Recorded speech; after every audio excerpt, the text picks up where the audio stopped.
Sher Kashmir Sheikh Mohammed Abdullah came up with a document called Naya Kashmir document. It was a visionary document where in that document he laid out why was it essential that people of Jammu and Kashmir be given the dignity that they deserved. It was a document of dignity. It was not the document of tamasha that the BJP has converted it into. Sher Kashmir Sheikh Mohammed Abdullah Sahab, he was very clear in the idea that 370 had to be preserved, but not just 370. 370 as in the special status, pre 1953 special status, before people like Sadiq and Bakshi and Mir Qasim diluted Article 370, amended it hundreds of times. And interestingly, many of the people today, many of our rivals, if you look at the PGP or if you look at the PCP, many people who pretend to talk about 370, they were the ones, I mean, Mufti Saab, for instance, or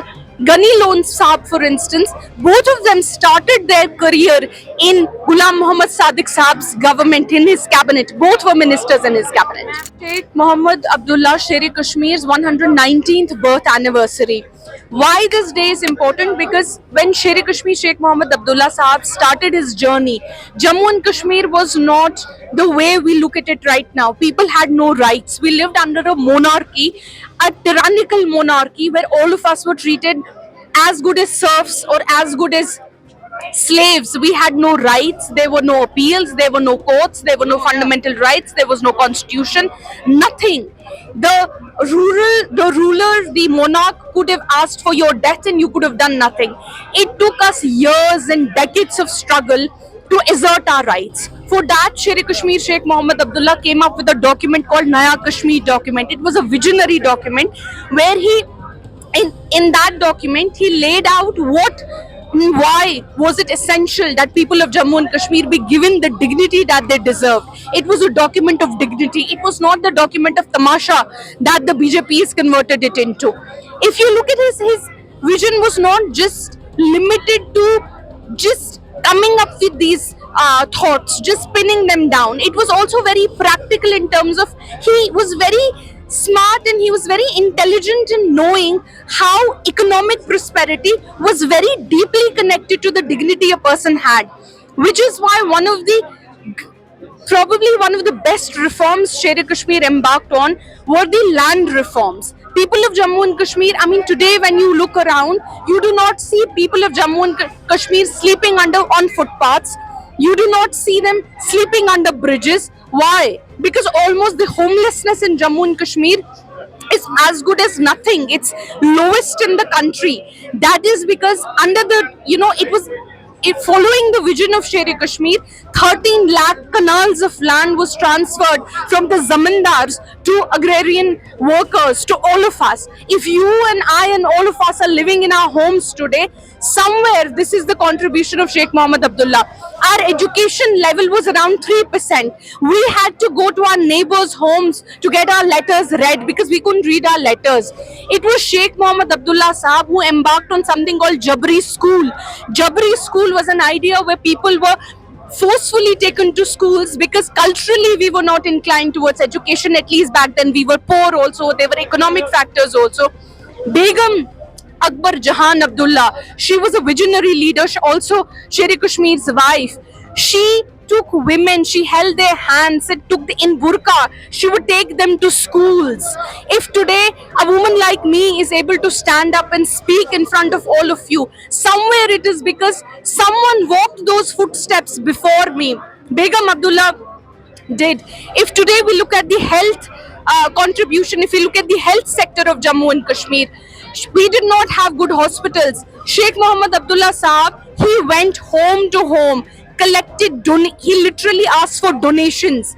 If I were to ask, and today if you go to Sovra, 4,000 people check in to Sovra or SKIMS OPDs every day. That is the contribution this one single man had towards Jammu and Kashmir. So as we say, it's one person, 1,000 revolutions. One last thing I would like to say, a lot of people like to ask, what was his political contribution though? In 1953, the first time when Sheikh Mohammed Abdullah Saab was arrested, you had a puppet Prime Minister Bakshi was installed. That is when Article 370 and that is when Jammu and Kashmir's autonomy was severely hit. In fact, which is why National Conference always says that we need to go back to the pre-1953 status.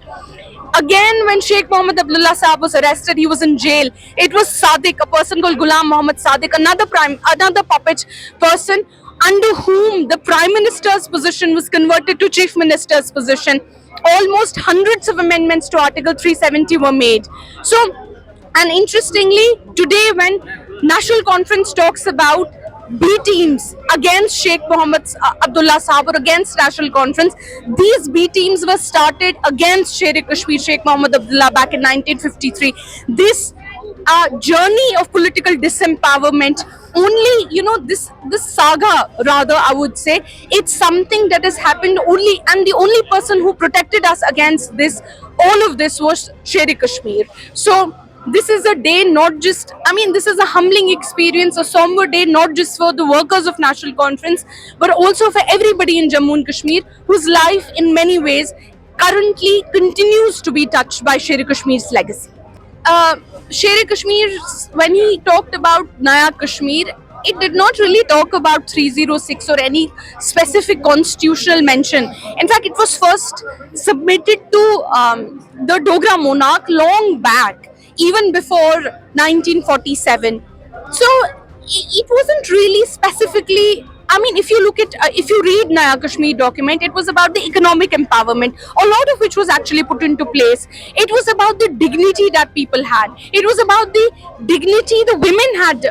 Women deserved, if you look at the document. So it did not really talk about 306 or anything like that. But yes, Sher Kashmir Sheikh Mohammed Abdullah Sahab, he was very clear in the idea that 370 had to be preserved. But not just 370. 370 as in the special status, pre-1953 special status, before people like Sadiq and Bakshi and Mir Qasim diluted Article 370, amended it hundreds of times. And interestingly, many of the people today, many of our rivals, if you look at the PGP or if you look at the PCP, many people who pretend to talk about 370, they were the ones, I mean, Mufti Saab, for instance, or Ghani Lone Saab, for instance, both of them started their career in Ghulam Muhammad Sadiq Saab's government, in his cabinet. Both were ministers in his cabinet.